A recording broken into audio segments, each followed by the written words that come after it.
Now, hitting on the performance, this thing, they come out with the Apple A12 Bionic chip, which is the same exact one in the iPhone XS and XR. It has a hexa-core CPU, and there were two different models, a 64 gig model with 3 gigs of RAM and the 256 gig model with 3 gigs of RAM, so they have the exact same amount of RAM on both. And when it comes down to it, I'll definitely tell you, the performance on this thing is very, very good. It's an extremely good performing tablet. Really, like I've stated with anything you throw at it is going to be perfectly fine. And I can see this really being, a computer replacement for a ton of people. And I want to say one thing, with iPad OS 14 coming out, apparently a lot of people have stated that Xcode is coming for it, and potentially Final Cut Pro is coming for the iPad as well. And if those two things happen, I can see a lot more students and content creators and just developers overall using an iPad instead of a standard MacBook or whatever. So what I will tell you though is that if it was between an iPad and a MacBook, those are two different little leagues, because the MacBooks are way more expensive. If you have all the money, get those. If you want the most amount of performance and the most amount of applications you can use in terms of,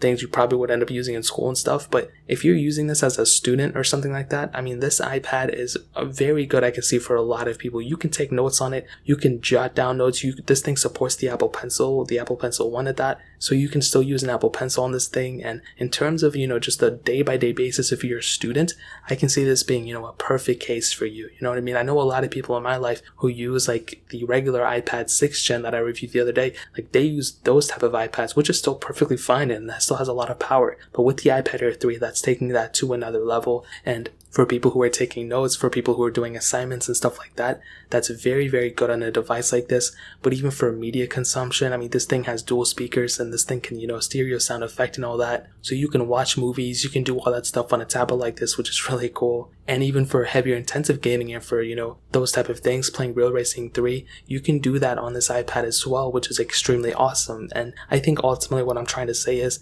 that if you're somebody who, is a student and you're somebody who likes to play games a lot and you're whatever, using an iPad is a humongous advantage, I think. And it has some advantages over a MacBook. It's more portable. You have that Apple Pencil support, so if you like jotting down notes, you have that touchscreen to do it. A lot of apps are still capable. You can use things like Google Docs and Google Sheets to, still use a lot of things that a student would normally use. So I think definitely at the end of the day, this is a humongous plus. And in terms of performance, the iPad Air 3 gets a thumbs up in my books for sure. So in terms of performance, that pretty much covers it. Now,